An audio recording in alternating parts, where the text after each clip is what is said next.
오늘 하나님께서 주시는 말씀은 이사야 60장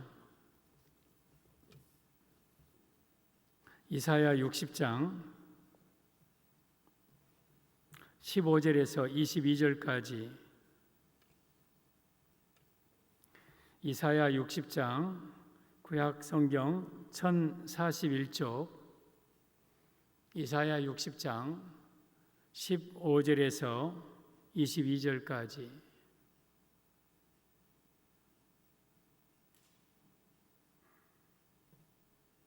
한 목소리로 말씀을 받습니다. 15절 시작.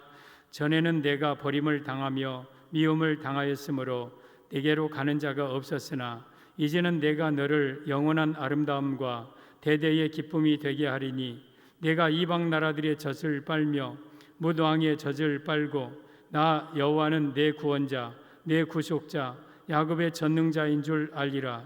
내가 금을 가지고 놋을 대신하며 은을 가지고 철을 대신하며 놋으로 나무를 대신하며 철로 돌을 대신하며 화평을 세워 관원으로 삼으며 공의를 세워 감독으로 삼으리니 다시는 강포한 일이 내 땅에 들리지 않을 것이요 황폐와 파멸이 내 국경 안에 다시 없을 것이며 내가 내 성벽을 구원이라 내 성문을 찬송이라 부를 것이라.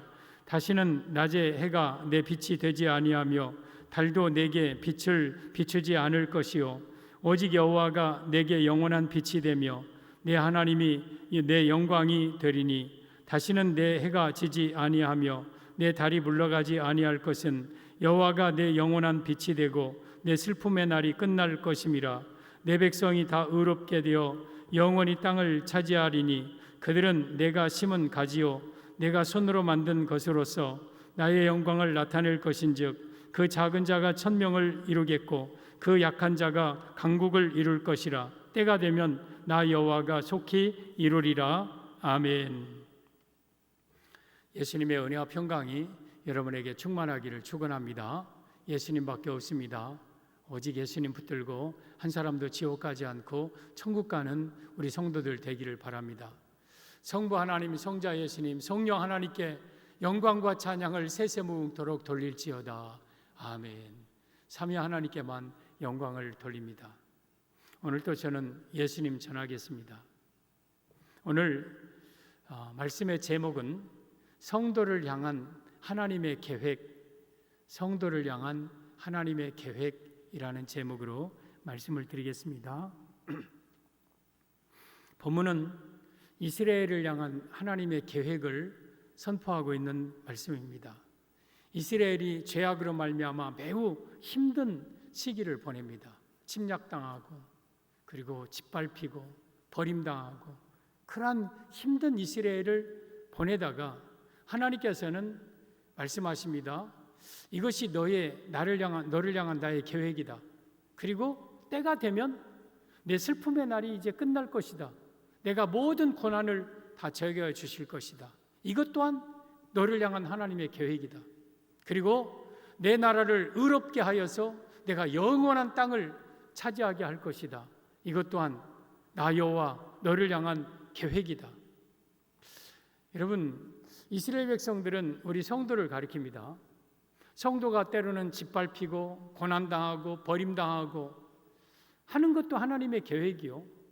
또한 그 속에서 하나님이 건져주시고 축복하시고 회복시키는 것도 하나님의 계획이요. 그리고 영원한 나라를 차지하는 것도 하나님의 계획입니다. 이 말씀은 이스라엘에게 큰 소망이요 희망의 메시지였습니다. 그리고 또한 이 말씀은 오늘 우리 성도들에게 큰 소망이요 희망의 말씀이 되기를 바랍니다. 오늘 22절에 오면 그 작은 자가 천명을 이루겠고 그 약한 자가 강국을 이룰 것이라. 때가 되면 반드시 이 일을 이룰 것이다. 그때 이것은 하나님의 계획을 의미하는 거예요. 하나님은 다 정한 계획이 있다. 때에 따라서 내가 이스라엘을 인도하고 때에 따라서 내가 성도들을 인도할 것이다. 이것은 다 하나님의 계획 아래에 있는 것이다. 제 마음속에 막 두 가지가 항상 싸워요. 속상하기도 하고 억울하기도 하고 막 그런 마음이 있어요. 또 하나는 이것조차도 하나님이 하시는 일이다. 이것마저도 하나님이 하시는 일이다. 그러면서 또 위로하고 힘을 얻고 계속 제 마음속에서 이 두 가지 생각이 싸워요. 그러나 사실은 싸울 게 아니에요. 모든 건 다 하나님의 계획 아래에 있는 줄 알고 하나님께 맡겨야 돼요. 우리 성도들도 아마 저와 흡사 같은 마음일 겁니다. 속에서 막 억울함, 안타까움, 막 속상함, 이런 막 때로는 막 그런 것이 있고, 그리고 또 그 속에서도 이것도 저도 다 하나님이 하시는 일이다, 이런 마음들이 같이 공존할 겁니다. 그러나 오늘 이 말씀을 통해서 우리 안에 있는 억울함, 속상함, 또한 분통함, 이런 것은 다 버려야 됩니다. 이 모든 것 다 하나님의 계획 아래에 있는 것들입니다. 오늘 이스라엘을 향한, 성도를 향한 하나님의 계획의 말씀을 드릴 때에 여러분들이 이 말씀에 큰 은혜 되고 힘을 얻는 축복의 시간이 되기를 바랍니다.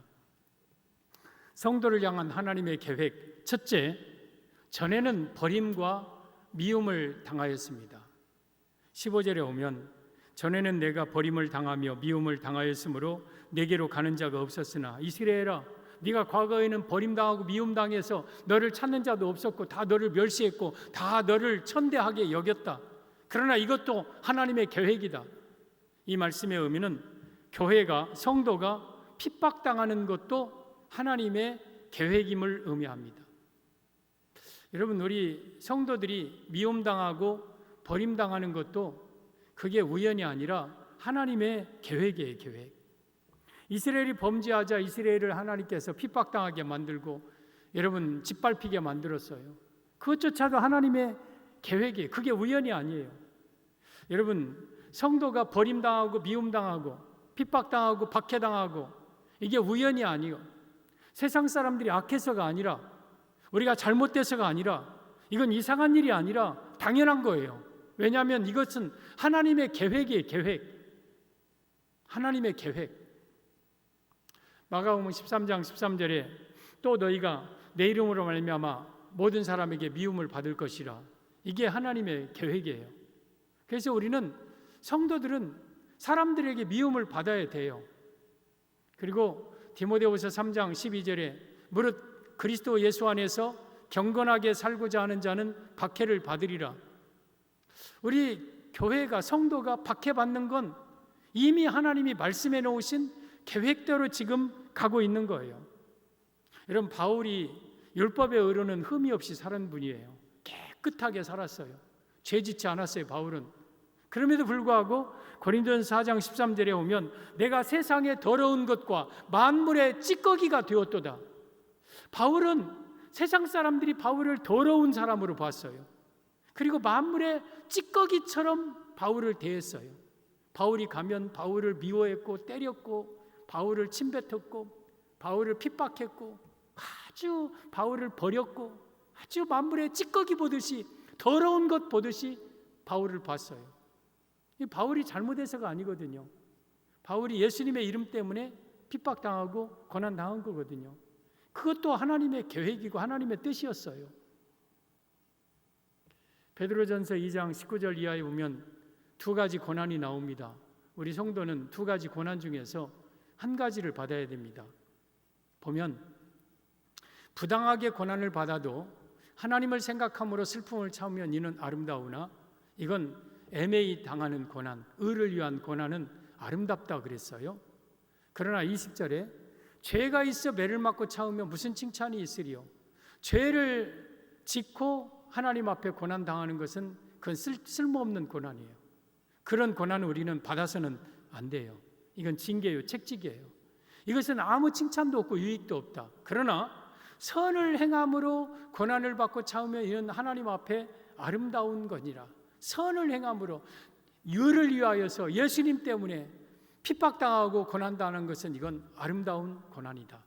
그리고 21절에 이를 위하여 너희가 부르심을 받았으니, 그러니까 의를 위하여서 고난당하는 것을 위해서 너희가 부름을 받았다. 그리스도도, 예수님도 너희를 위하여 고난을 받으사 너희에게 본을 끼쳐 그 자체를 따라오게 하려 하셨느니라. 예수님도 이 땅에 오셔서 고난 받으시고 우리에게 그 본을 끼쳐 우리를 따라오게 하셨다. 따라서 우리가 죄를 지어서 매를 맞고 고난 당하는 것은 쓸모없는 고난이에요. 그러나 의를 행함으로, 선을 행함으로 예수님을 위해서 당하는 고난은 이건 마땅히 우리가 당해야 될 고난이고, 예수님이 우리를 위해서 고난받으시고 그 자취를 따라오게 하셨으니 우리도 고난받으면서 예수님을 따라가는 건 마땅한 일입니다. 그래서 우리는 여러분, 의를 위한 고난, 예수님을 위한 고난 당하는 것은 마땅한 일이에요. 이게 하나님의 계획이에요. 의는 하나님의 의, 곧 예수님을 가리키는 거예요. 복음을 가리키는 거예요.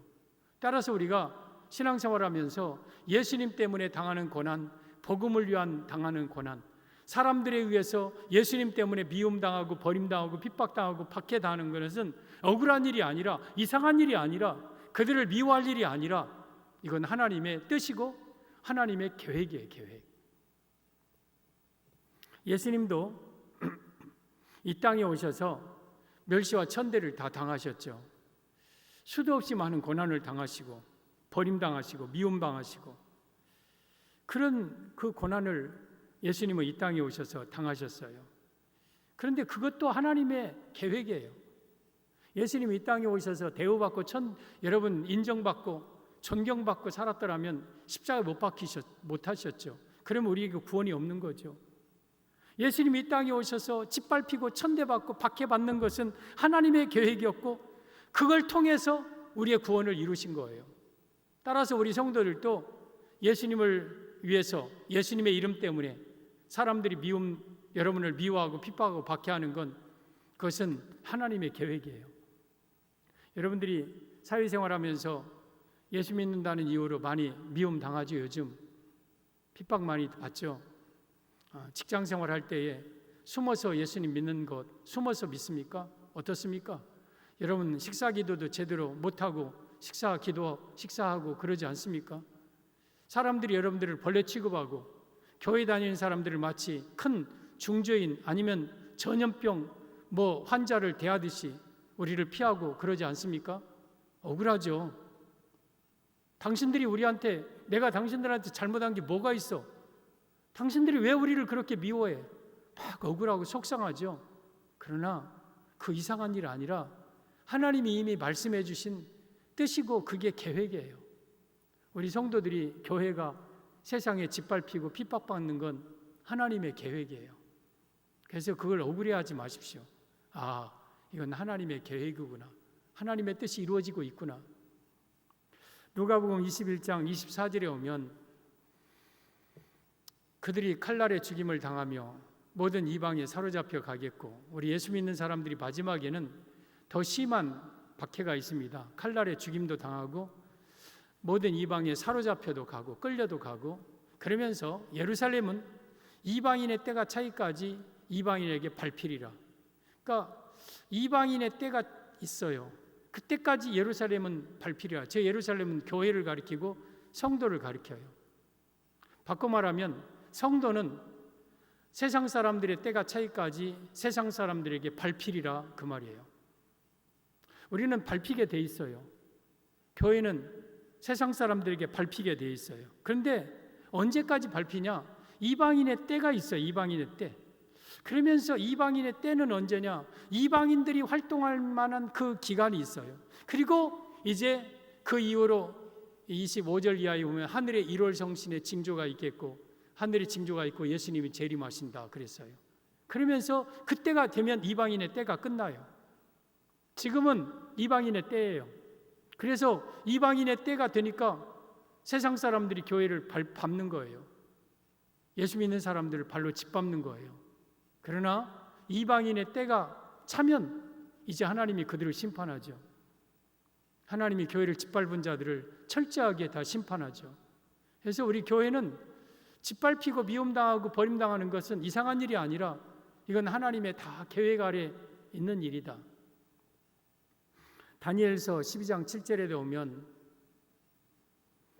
내가 들은즉 그 세마포 옷을 입고 강물 위쪽에 있는 자가 자기의 좌우 손을 들어 하늘을 향하여 영원히 살아계시는 이를 가리켜 맹세하여 이르되, 지금 다니엘이 이 히데겔 강가 건너편에서 세마포 옷을 입은 천사죠. 손을 들어서 영원히 살아계신 이를 향하여서 하나님을 향하여 이 천사가 맹세하는 것을 듣는 거예요. 그러면서 반드시 중반 이후로 말씀 봅니다. 반드시 한때 두때 반때를 지나서 한때는 1년, 두때는 2년, 반때는 6개월입니다. 저것은 3년 6개월입니다. 이게 대환란 7년 가운데 환란이 가장 심하게 일어나는 전 3년 반을 가리키는 거예요. 반드시 한때 두때 반때를 지나서 성도의 권세가 다 깨지기까지니 저 전 3년 반에 이제는 성도들이 권세가 다 깨져요. 막 그래서 짓밟히고 끌려가고 칼에 죽임당하고 성도가 권세가 거의 이제 깨어질 때까지 이른다. 그러면 그렇게 되면 이 모든 일이 끝난다. 그러면 이제 예수님 재림하셔서 이방인들을 다 심판하고 그 고통 가운데 핍박받던 우리 성도들을 천국으로 축복으로 인도한다. 그래서 지금은 저 한때와 두때 반때는 아니에요. 그러나 지금 그 직전에 있는 거예요. 그래서 대환란 전에 우리가 당할 것들을 지금 미리 맛보면서 때로는 핍박당하고 고난당하지만 우리가 이렇게 핍박당하고 고난을 당한 것은 하나님의 계획이다. 이걸 억울해하지 말아라. 분통해하지 말아라. 우리 성도 여러분, 우리 성도들이 세상에 버림당하고 미움당하고 박해당하는 것은 그건 하나님의 계획이에요. 하나님의 계획. 요즘 교회가 성도가 세상에 찌꺼기 취급당하고 있어요. 세상에 더러운 것들 취급당하고 있어요. 교회들은 싸그리 다 더러운 자들로 취급당하고 있어요. 그러나 세상이 우리를 더러운 자 취급한다고 우리는 더러운 자가 아니에요. 세상이 우리를 찌꺼기 취급한다고 우리가 찌꺼기가 아니에요. 그러므로 세상이 그렇게 우리를 더럽게 찌꺼기 취급하면서 우리를 바라본다고 억울해하거나 원통해하지 말고 낙심하지도 말고 두려워하지도 마십시오. 감사한 것은 과연 내가 만약에 예수 믿는 사람들을 내가 더러운 자로 보고 있었다라면, 내가 교회를 핍박하는 자가 되었다라면 나는 비극의 인물이에요. 나는 지옥 갈 사람이고 나는 저주받은 사람이고, 따라서 우리가 미움 당한다는 것, 내가 예수님의 이름 때문에 핍박 당한다는 그 자체가 감사하고 행복한 일이에요. 그래서 어쩌면 우리가 적극적으로 핍박 받아야 돼요. 적극적으로 미움 당해야 돼요. 디모데후서 3장 12절에 그리스도 예수 안에서 경건하게 살고자 하는 자는 박해를 받으리라 그랬어요. 그냥 대충 사는 자는 박해를 안 받아요. 신앙생활 하는 것도 대충 하는 사람은요 핍박 안 받아요. 직장생활 할 때 이런 땐 교회 안 나가고 예수 믿는 티 안 내고 그러면 그 사람들을 미워할 리가 없죠. 그러나 정말 경건하게 거룩하게 살려고 몸부림치는 사람들은 이러할 때 핍박을 받을 거예요. 그러나 그 핍박은 하늘의 상급이요 하나님의 축복이에요. 우리 전에는 너희가 버림을 당하고 미움을 당하였다. 이것이 하나님의 계획이다. 성도가 세상에 미움을 받는 것은 이상한 일이 아니라 우연이 아니라 그건 하나님의 계획이다. 계획입니다. 성도를 향한 하나님의 계획. 둘째, 내 슬픔의 날이 끝날 것입니다. 내 슬픔의 날이 끝날 것이다. 이것도 하나님의 계획입니다. 20절 보면 다시는 내 해가 지지 아니하며 내 달이 물러가지 아니할 것은 여호와가 내 영원한 빛이 되고 내 슬픔의 날이 끝날 것임이라. 내 슬픔의 날이 끝난다. 이것도 하나님의 계획이에요. 이 말씀의 의미는 성도는 모든 고난과 핍박에는 끝이 있음을 의미합니다. 성도가 당하는 고난은 끝이 있어요. 그리고 성도가 당하는 핍박도 끝이 있어요. 이것도 하나님의 계획이에요. 계획. 그러니까 성도는 슬픔의 날이 끝난다는 거예요. 미움당하고 버림당하고 핍박당하고 그것으로 성도가 끝나고 사라져버리는 게 아니라 언젠가 하나님의 때가 되면 이제는 그 슬픔의 날이 끝날 것이다. 내가 너를 고난에서 건지고 내가 너를 박해받는 데서 건질 것이다. 이것이 하나님의 계획이다. 때가 이르면 22절 하반절에 때가 되면 나 여호와가 이걸 이룰 것이다. 따라서 여러분에게 당하는 고난들, 여러분에게 있는 슬픔의 날들은 끝날 때가 있어요. 그게 바로 하나님의 계획이에요. 하나님의 계획.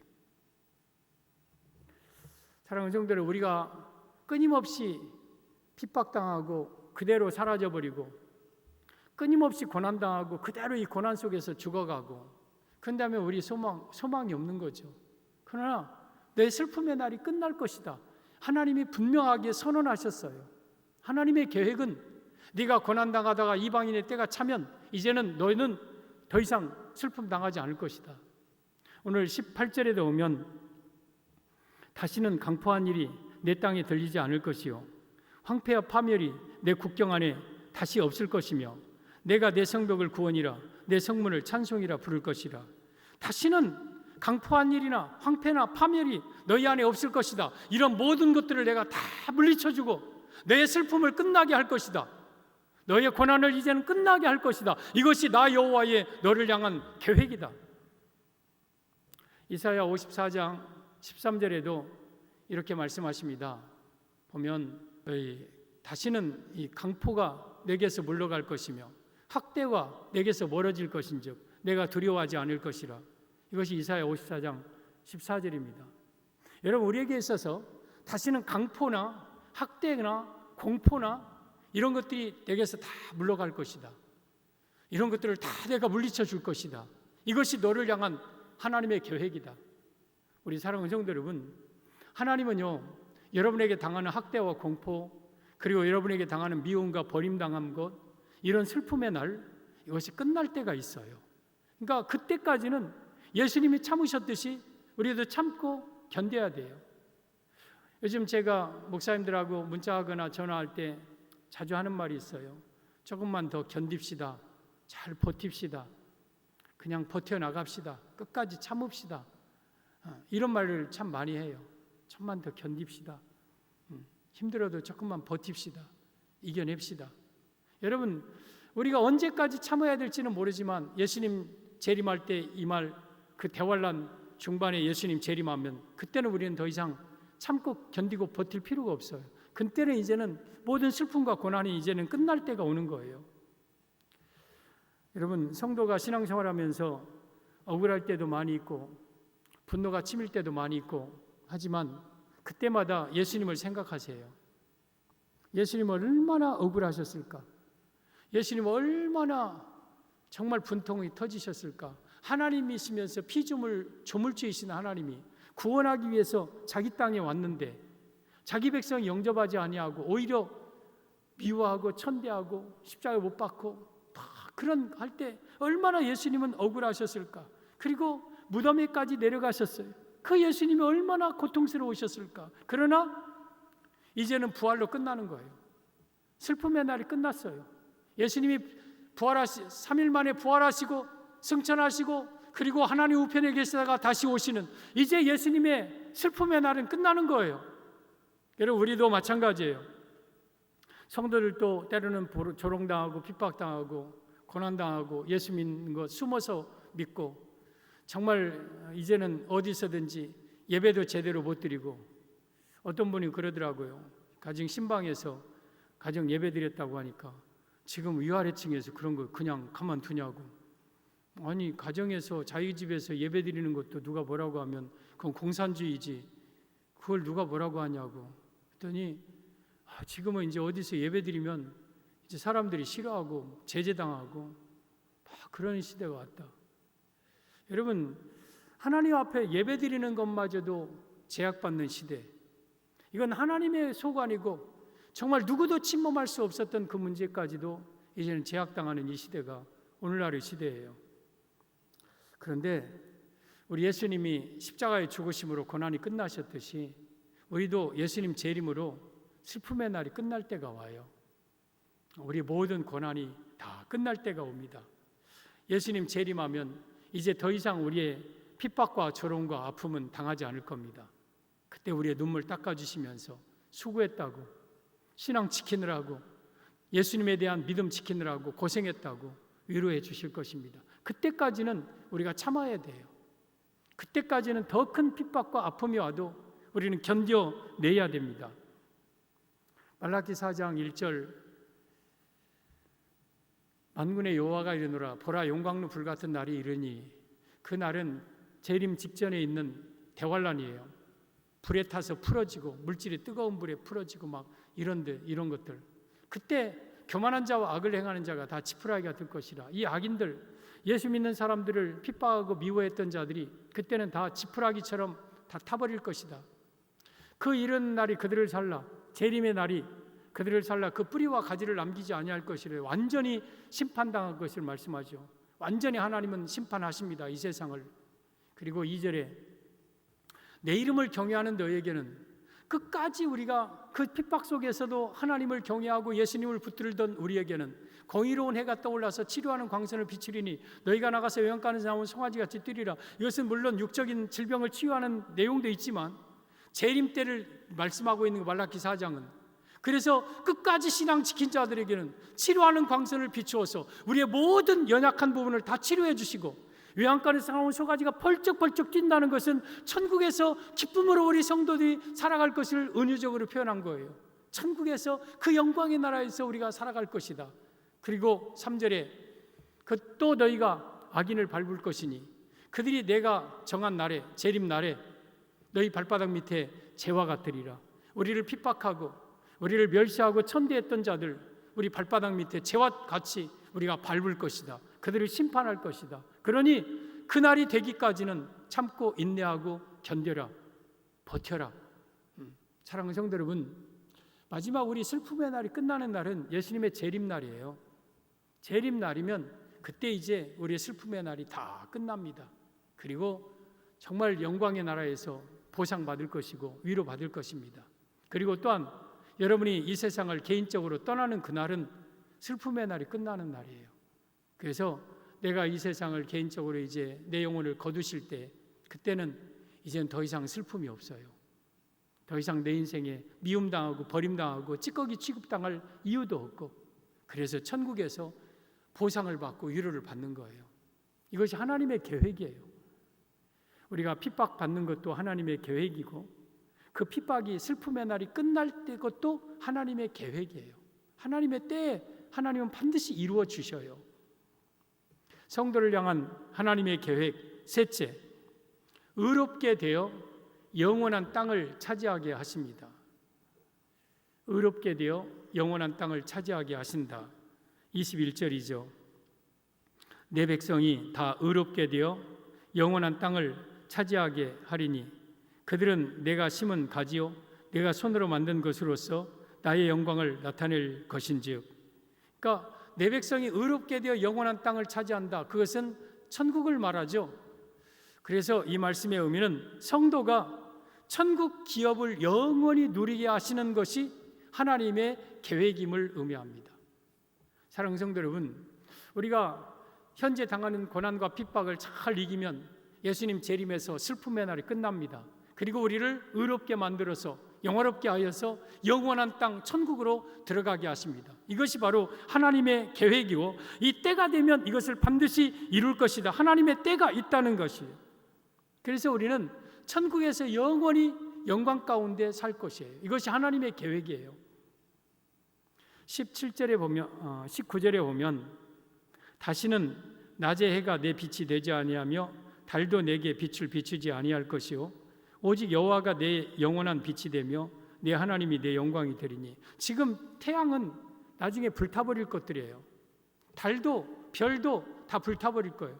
지금은 태양이 나의 빛이고 달이 나의 빛처럼 보이지만 예수님 재림하셔서 나로 하여금 영원한 땅에 들어가게 하시면 이제는 저 태양이 내 빛이 아니고 달이 내 빛이 아니고 여호와가 내 영원한 빛이 되어서 그 빛이 꺼지지 않을 것이다. 그 빛이 사라지지 아니할 것이다. 천국을 의미하는 거예요. 계시록 21장 23절에 이런 말씀을 하시죠. 그 성은 해나 달의 비침이 쓸데없으니 이는 하나님의 영광이 비치고 어린 양이 그 등불이 되심이라. 천국에 가면 해나 달의 비침이 필요 없는 거예요. 왜? 하나님이 우리의 영원한 빛이 되시고 어린 양 예수님이 우리의 등불이 되시기 때문에 거기는 어둠이 없는 거예요. 성문을 닫아둘 필요가 없어요. 그 천국을 의미한다는 거예요. 이거 다. 그리고 25절 이하에 보면 낮에 성문들을 도무지 닫지 아니하리니 거기는 밤이 없습니다. 천국은 밤이 없다는 건 어둠이 없다는 거죠. 죄가 없고 슬픔이 없고 눈물이 없다는 거죠. 낮에 성문 닫아둘 필요가 없다. 천국에 가면 낮이 있고 밤이 있다는 뜻이 아니라 성문을 닫지 않는다는 것은 침략하는 자가 없다는 거예요. 그러니까 천국은 누가 우리를 괴롭히고 막 짓밟고 그런 자가 없는 곳이 천국이에요. 그래서 거기는 밤이 없는 곳 천국이죠. 그리고 26절 사람들이 만국의 영광과 존귀를 가지고 그리로 들어가겠고 그 사람들은 우리들이에요. 우리가 만국의 영광과 존귀를 가지고 천국에 들어갑니다. 그러면서 27절에 무엇이든지 속된 것이나 가증한 일 또는 거짓말하는 자는 결코 그리로 들어가지 못하되 속되고 가증하고 더러워 거짓말하는 것들 이런 것들은 절대 천국에 들어가지 못한다. 오직 어린 양의 생명책에 기록된 자들만 들어가리라. 예수님의 생명책에 기록된 자들만 저 거룩한 성에 들어가게 된다. 그래서 우리가 내 이름이 생명책에 기록되어 있다는 것이 감사한 일이고 그래서 우리가 너희가 믿음 안에 있는가 너희 자신을 시험하고 너희 자신을 확증하라. 과연 너희가 정말 너희 이름이 생명책에 이름이 있느냐 없느냐를 순간순간 확증하면서 살아라. 우리 이름이 생명책에 기록되어 있어서 저 거룩한 영원한 성 천국에 들어간다는 것이 얼마나 복되고 감사한 일인가. 여러분 이것이 바로 하나님의 계획이에요. 우리를 영원한 천국으로 인도하는 게 하나님의 계획이에요. 이스라엘 백성들을 애굽에서 건져낸 것은 계획 없이 건져낸 게 아니라 가나안 땅에 들어가는 하나님의 계획이 있었어요. 우리를 죄에서 건져내고 마귀에서 건져낸 것은 우리를 천국으로 들어가기 위한 하나님의 계획 가운데 우리를 건져낸 거예요. 하나님은 계획대로 가나안 땅에 이스라엘을 인도하셨고 계획대로 우리를 천국으로 인도하실 겁니다. 따라서 우리가 사는 날 동안 세상 바라보고 세상에 소망 두지 말고 천국에 소망을 두고 살아야 돼요. 천국을 그리워하면서 살아야 돼요. 창세기 47장 27절 이하에 보면 야곱이 죽을 때에 국무총리 요셉과 그의 12명의 아들들 쭉 이렇게 둘러놓고 유언을 합니다. 내가 이제 죽을 때가 되었다. 요셉 너 나한테 이 맹세해라. 내 환도뼈 아래 네 손을 넣어라. 그러니까 이것은 유대인들의 맹세할 때 넣는 그런 행동이에요. 환도뼈 아래 손을 넣고 이제 맹세합니다. 내가 죽거든 내 이 요거를 가나안 땅에 이 애굽 땅에 고센 땅에 묻지 말고 가나안 땅에 내 요거를 묻어라. 그러자 요셉이 맹세했습니다. 아버지 돌아가시면 절대 이 고센 땅에 장사 안 하고 저 선영 이 가나안 땅에 있는 막벨라굴을 선영에다가 장사할 테니까 걱정하지 말고 주무세요. 그리고 돌아가셨어요. 그래서 그 야곱의 요구를 메고 고센 땅도 충분히죠. 그런데 굳이 고센 땅이 아니라 가나안 땅에 가서 막벨라굴에 그 선조들이 있는 그 막벨라굴에 야곱을 장사했어요. 이것이 바로 창세기 47장 27절 이하에 나오는 야곱의 죽음이고 야곱의 유언의 내용이에요. 그러면 우리가 생각하기를 야 이거 토정비결 이거 선영이 참 귀한 거구나 그런 거 아니라 여러분 이 애굽은 세상을 가리키고 가나안 땅은 천국을 가리키는 거예요. 영적으로 이 애굽의 지금 고센 땅은 비옥한 땅이에요. 그리고 그의 형제가 요셉이 국무총리예요. 이 애굽의 고센 땅에는 부족함이 없었어요. 애굽의 고센 땅은 풍족했어요. 그러나 너희들이 하나님이 우리에게 허락하신 땅은 이 고센 땅이 아니라 저 가나안 땅이다. 그러므로 너희들 이 고센 땅에 산다고 편안하고 마음 놓이고 여기다 그냥 마음 닫지 말고 저 가나안 땅 천국을 향하여서 나가라. 언젠가는 너희들 가나안 땅에 가야 된다. 이 요거를 통해서 신앙 고백한 거예요. 신앙 고백한 거. 저는 여러분들이 이 세상을 떠나길 때에 자녀들에게 유언한다면 이 야곱과 같은 유언하세요. 얘들아, 너희 이 세상에서 살기 편하냐? 괜찮지? 살만하지? 하나님의 은혜로. 그러나 너희들이 살 곳은 이 세상이 아니라 천국이야. 그러므로 너희들 다 천국을 소망하면서 살아. 그리고 다 천국에 다 들어와야 돼. 내가 먼저 막벨라굴에서 기다리고 있겠다. 너희들 다 가나안 땅에 들어와야 된다. 이것이 믿음의 성도의 유언이 돼야 돼요. 사랑하는 성도들, 우리는 가나안 땅을 소망하면서 살아야 돼요. 천국을 소망하면서 살아야 돼요. 우리의 계획은 여러분 이 땅에서 슬픔의 날 끝나는 것으로 하나님의 계획이 끝나는 게 아니에요. 영원한 땅까지 인도하는 게 하나님의 계획의 끝이에요. 그래서 우리는 반드시 천국으로 인도될 거예요. 예수님도 이 땅에 사시면서 천국을 소망하면서 사셨어요. 요한복음 17장 1절에 오면 예수께서 이 말씀을 하시고 눈을 들어 하늘을 우러러 이르시되 아버지여 내가 아버지를 이 땅에서 영화롭게 하였사오니 아버지와 함께 나를 영화롭게 하옵소서. 내 아버지께서 내게 하라고 주신 모든 일을 내가 이루어 아버지를 이 세상에서 영화롭게 하였사오니 아버지여 창세전에 내가 아버지와 함께 가졌던 영화로서 아버지와 함께 아들을 영화롭게 하옵소서. 눈을 들어서 지금 천국 하나님을 바라보면서 마지막 기도하신 거예요. 여러분, 눈을 들어 우러러 하늘을 바라봤다는 것은 천국을 바라보고 하늘의 소망을 뒀다는 거예요. 사랑하는 성도들, 우리 눈을 들어 우리 위를 바라봐야 돼요. 위의 것을 바라보고 천국을 소망하면서 살아야 돼요. 이 땅에서 핍박당하고 고난당하고 이 땅에서 죄짓고 그런 악한 세상, 뭐가 소망이 있어서 이 땅 바라오면서 살아갑니까? 우리의 마지막 계획인 우리 천국, 우리를 저 영원한 땅으로 인도하실 천국에 대한 계획이 하나님의 계획인데 그 계획을 따라서 우리도 여러분 시선을 천국에 두고 살아야 되지 않겠습니까? 베드로후서 3장 10절에 오면 그러나 주의 날이 도둑같이 오리니 그날에는 하늘이 큰 소리로 떠나가고 물질이 뜨거운 불에 풀어지고 땅과 그 중에 있는 모든 일이 드러나리로다. 여러분, 마지막 때 되면 이 땅의 모든 것들은 다 불에 타서 없어질 것들이에요. 하늘도 땅에 있는 모든 체질 물질들 다 불탈 것들이에요. 이런 거 불탈 것들을 소망 두고 살지 마시고 그러면서 11절에 이 모든 것이 이렇게 풀어지리니 그런즉 너희가 어떠한 사람이 되어야 마땅하냐? 거룩한 행실과 경건함으로 하나님 나라가 임하기를 바라보고 간절히 사모하라. 이 모든 것은 불에 타서 풀어지고 녹아지려니와 우리는 그의 약속대로 의가 있는 곳인 새하늘과 새 땅을 바라보도다. 여러분, 우리가 이 땅에 살아가는 동안 우리 하나님이 약속하신 새하늘과 새 땅, 거기는 의가 있는 땅이에요. 이 세상 풀어지고 물질 타버릴 이 세상을 바라보는 게 아니라 거룩함과 경건함으로 하나님 나라 임하기를 바라보고 간절히 사모하면서 의가 있는 것인 새하늘과 새 땅을 바라보면서 사는 것이 우리 성도들의 삶이에요. 왜냐하면 내가 거기에 들어가는 것이 하나님의 계획이기 때문에. 우리가 이 땅에서 미움당하고 버림당하고 고난당하는 것도 핍박당하는 것도 하나님의 계획입니다. 그리고 이방인의 때가 끝나면 이제 슬픔의 날이 끝나는 것도 하나님의 계획입니다.